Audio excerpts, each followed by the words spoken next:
On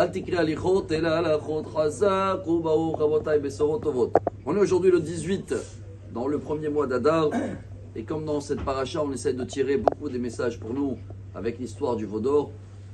J'aurais aimé d'essayer de comprendre avec vous la différence entre ces deux fautes très très dures qui sont passées dans le désert. Les deux, ils étaient sur une base de 40 jours. Le premier, c'est la faute du veau d'or, et la deuxième, c'est la faute des explorateurs.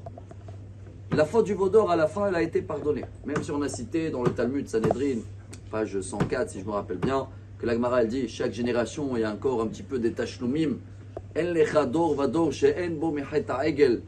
Mais la faute, elle a été pardonnée, classée. Tout de suite après, Dieu, il a donné les détails pour faire des chérubins en or aux demandes de Dieu, parce que s'il n'y a pas des détails à un tabernacle de quoi construire, alors on risque de faire une veau d'or. Par contre, chers amis, la faute des explorateurs, elle s'est passée aussi sur 40 jours. Et là, on a tout perdu. On est resté 40 ans dans le désert. Tous ceux-là qui ont mal parlé sur la terre d'Israël, ils ne sont pas rentrés. Quelle est la différence entre ces deux fautes? Voilà ce qu'on va essayer de comprendre aujourd'hui. Un message basé sur le Rabbi de Lubavitch, je le trouve très très beau, qui nous apprend que vous savez que tout de suite après Kippour, qu'est-ce qu'on va faire en général? Souka. Pourquoi? Parce que Kippour est dans un niveau tellement haut que dès que Kippour est terminé, il y a un vide que même chez les femmes après un accouchement, ils appellent ça baby boom, baby blues. C'est un vide d'un coup parce qu'ils étaient au top, c'était rempli de vie, d'un coup il y a un grand vide, que c'est normal. Moshe, il avait un programme après les 10 commandements. Lui, il savait qu'il doit monter en haut et il doit apprendre pour nous descendre. Donc il avait un programme pendant les 40 jours après qu'il était au top. Mais nous, le peuple d'Israël, on n'avait pas de programme. On a attendu 40 jours et comme il y avait un grand vide, alors c'est humain, chers amis, c'est humain que quand il y a un vide, tu tombes. Mais chers amis, regardez comment c'est beau. Les explorateurs, c'était pas un vide.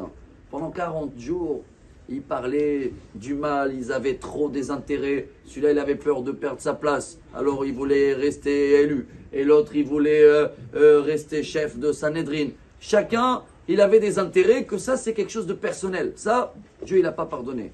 Le message pour nous, chers amis, il n'y a pas mieux de citer le Hafetz Chaim, et je crois qu'il n'y a que lui qui peut dire ça.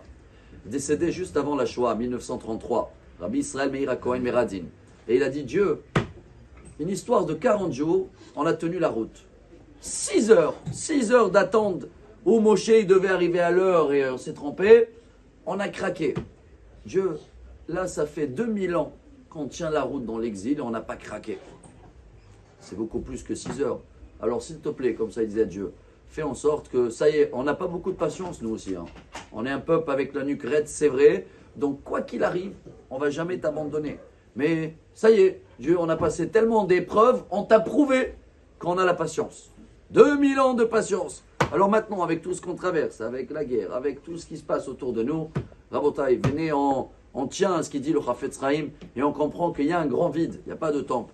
Et on est des êtres humains. Et c'est normal que quand il y a un vide, on essaye de attraper quelque chose. Mais il faut savoir attraper quelque chose qui est à la demande de Dieu et non pas attraper quelque chose qui est à la mode et de faire de ça un idole. Si on arrive à le faire, alors la faute du veau d'or est pardonnée. Et bien, Zrat Hashem, en espérant aujourd'hui, on va avoir que des bonnes nouvelles, des grands miracles, Yeshuot Venechamot et Geoula Shlema.